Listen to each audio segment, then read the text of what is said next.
Hi everyone, welcome to our YouTube channel keep it simple.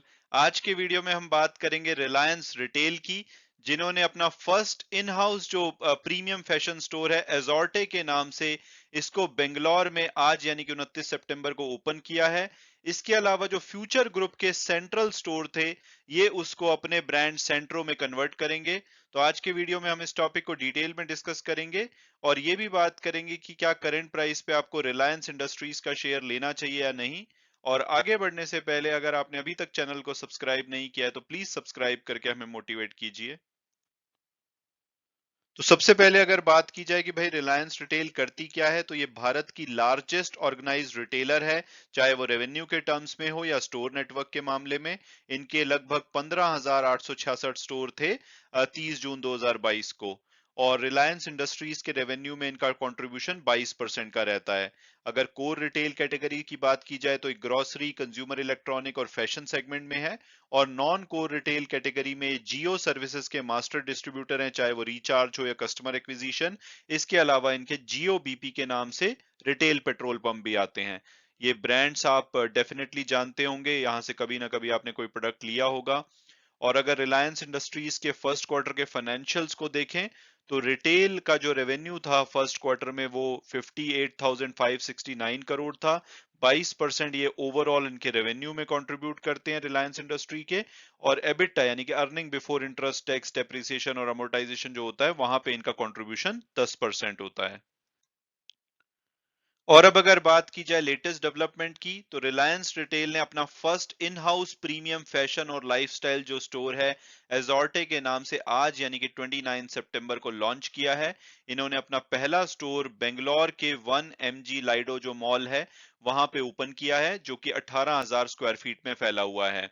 यहाँ पर आपको western और इंडियन कपड़े मिलेंगे, इसके अलावा footwear, fashion accessories, home beauty products और बहुत सारी जो फैशन से रिलेटेड चीजें होती हैं वो आपको यहाँ पे मिलेंगी। इसके अलावा जो यहाँ पे चीजें अवेलेबल होंगी वो इनके प्राइवेट लेबल्स क्रिएटेड होंगे, यानी कि इनके प्राइवेट ब्रांड होंगे। दूसरे ब्रांड आपको ज्यादा नहीं दिखेंगे, लेकिन इनके कुछ सेगमेंट में जैसे कि परफ्यूम हो गए, एक्सेसरीज हो गए, वहां पे आपको थर्ड पार्टी ब्रांड वाली चीजें भी दिखाई देंगी। तो इनके जो मेन कॉम्पिटिटर होंगे एजॉर्टे के, वो होंगे जैसे मैंगो और जारा हैं। आपने इनके स्टोर्स देखे होंगे जो कि प्रीमियम स्टोर्स हैं, यहाँ पे आपको इनके प्रोडक्ट दिखाई देते हैं। तो ये इनके कंपटीशन में एजॉर्टे को लेकर के आए हैं, जो कि मिलेनियल्स और जेन जी जो सेगमेंट है, कस्टमर सेगमेंट, यानी कि 1981 से 2012 के बीच में जो जन्मे लोग हैं, प्राइमरली ये उन लोगों को केटर करेंगे।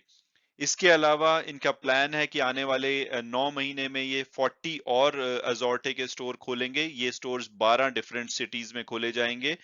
और ये जो स्टोर है, ये बहुत ही ज्यादा एडवांस जो टेक इनेबल्ड एक्सपीरियंस है वो अपने कस्टमर को देंगे, जैसे कि स्मार्ट ट्रायल रूम होंगे जहां पे एक बहुत बड़ा मिरर होगा, टच स्क्रीन होगी, और वहां पे आप डिफरेंट लाइट शेड्स में और डिफरेंट तरीके से अपने आप को देख सकते हैं जब आप इनके कपड़े वगैरह ट्राई कर रहे हैं। इसके अलावा इनके फैशन डिस्कवरी स्टेशन होंगे, एंडलेस आइल्स होंगे। एंडलेस आइल्स का मतलब कि अगर आप इनके स्टोर में गए हैं, वहां पे आपको कोई चीज और चाहिए, तो वो आप ऑनलाइन देख सकते हैं और ऑनलाइन ऑर्डर कर सकते हैं। इसके अलावा सेल्फ चेकआउट कियोस्क भी होंगे, तो आपको लाइन में नहीं लगना, तो आप सेल्फ चेकआउट भी कर सकते हैं। तो बहुत ही ज्यादा एडवांस्ड टेक्नोलॉजी बेस्ड ये स्टोर होंगे। इसके अलावा ये सभी कंज्यूमर सेगमेंट को ऑलमोस्ट केटर करेंगे।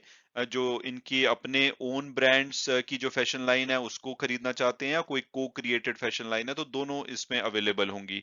इसके अलावा ये 50 से 60 जो ग्रोसरी, हाउस होल्ड और पर्सनल केयर ब्रांड है, इनका पोर्टफोलियो आने वाले 1 साल में बिल्ड करेंगे। इसके अलावा इनकी जो लुई विटॉन की फ्रेंच ब्यूटी ब्रांड सिफोरा है इंडिया में, उसको भी बात चल रही है उसको ये राइट्स एक्वायर करने की। 3 साल में ऐसा माना जा रहा है रिलायंस रिटेल के द्वारा कि जो एजॉर्टे है 15% इंक्रीमेंटल रेवेन्यू कंट्रीब्यूट करेगा रिलायंस रिटेल के फैशन और लाइफस्टाइल बिजनेस में। और ये जो लग्जरी और लाइफस्टाइल सेगमेंट है, ये मुकेश अंबानी जी की बेटी ईशा अंबानी जी के द्वारा रन किया जाता है। और अब अगर बात की जाए सेंट्रो की, तो आपको याद होगा रिलायंस ने जो फ्यूचर ग्रुप के डिफरेंट स्टोर्स होते थे, जैसे 200 बिग बाजार के स्टोर, 34 सेंट्रल स्टोर्स और 78 जो इनकी ब्रांड फैक्ट्री आउटलेट्स थी, इनका कंट्रोल ले लिया था अप्रैल में, क्योंकि फ्यूचर ग्रुप जो उनकी लीज पेमेंट थी, रेंटल थे, उसके ऊपर डिफॉल्ट कर रहा था। तो अब इन्होंने जो इनके सेंट्रल स्टोर थे वहां पर उनको ये कन्वर्ट कर रहे हैं अपने ब्रांड सेंटरों में, जहां जहां पे इनका कंट्रोल आ चुका है। तो इनका जो पहला स्टोर है, इन्होंने ट्यूसडे यानी कि 27 सितंबर को वसंत कुंज जो कि दिल्ली में है, वहां पे ओपन किया है सेंट्रो के नाम से। ये इनके मिड प्रीमियम जो सेगमेंट है उसको केटर करेगा। इसके अलावा इनका रिलायंस ट्रेंड्स ब्रांड के नाम से जो फैशन फोकस रिटेल चेंज है, वो अपने आप में चलती रहेगी। तो अब इनके फैशन में एक अजॉर्टे होगा, एक सेंट्रो होगा और एक इनका रिलायंस ट्रेंड्स होगा। इसके अलावा जो रिलायंस सेंट्रो है, इनके जो मेन कॉम्पिटिटर होंगे वो शॉपर स्टॉप होंगे और लाइफस्टाइल होंगे, क्योंकि यहाँ पे आपको इंडियन और जो इंटरनेशनल ब्रांड है 300 के से ज्यादा आपको 75,000 स्क्वायर फीट का जो इनका डिपार्टमेंटल स्टोर है वहां पे मिलेंगे, जिसमें कि कपड़े होंगे, फुटवेयर होंगे, कॉस्मेटिक्स, लगेज, एक्सेसरीज और इस तरह की डिफरेंट चीजें होंगी। इसके अलावा इनके पास 20,000 से ज्यादा स्टाइल ऑप्शंस होगी, जो कि आपकी पूरी फैमिली को कैटर करेंगी, यानी कि बच्चों से लेकर के बड़े सबके लिए इनके पास यहाँ पे डिफरेंट ब्रांड की चीजें होंगी।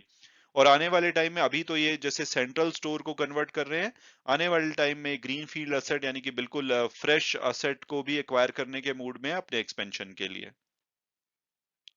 और अब अगर बात की जाए कि क्या हमें रिलायंस का शेयर लेना चाहिए, तो अगर सबसे पहले अगर इनकी पास्ट परफॉर्मेंस देखें तो लॉन्ग टर्म यानी कि 3 साल में तो इन्होंने 79% की बहुत ही बढ़िया रिटर्न दिया है।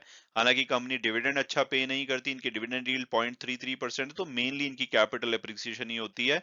लेकिन पिछले 1 साल से इनके शेयर काफी खराब परफॉर्म कर रहा है, और खास करके पिछले 1 महीने में इन्होंने 10% से ज्यादा की नेगेटिव रिटर्न दी है। तो इसका रीजन क्या है? रीजन ये है कि आज भी ये ऑयल एंड गैस जो इनका सेगमेंट है, वहां से इनका 60% रेवेन्यू आता है। और आप जैसे जानते हैं कि क्रूड ऑयल के प्राइसेस गिर रहे हैं, तो इनका काम क्या है, यहाँ पे क्रूड ऑयल को ये रिफाइन करके पेट्रोल और डीजल में कन्वर्ट करके ज्यादातर इसको एक्सपोर्ट करते हैं और कुछ इंडियन मार्केट में भी बेचते हैं। तो एक तो इनके पेट्रोल और डीजल के प्राइसेस नीचे आ रहे हैं दुनिया भर में, और दूसरा ये है कि विंडफॉल टैक्स भी इनके ऊपर लगाया गया है, यानी कि जो इनको एक्स्ट्रा गेन हो रहा था रशिया यूक्रेन वॉर की वजह से, जब प्राइसेस बढ़े थे, तो उसके ऊपर इनको टैक्स भी देना पड़ रहा है। तो ये सब रीजंस की वजह से इनके शेयर में थोड़ी बहुत गिरावट देखी जा रही है। हालांकि टिकर टेप के प्रोडक्टिव एनालिसिस के हिसाब से इसका एवरेज जो टारगेट प्राइस है लगभग 2825 रुपए के आसपास आता है।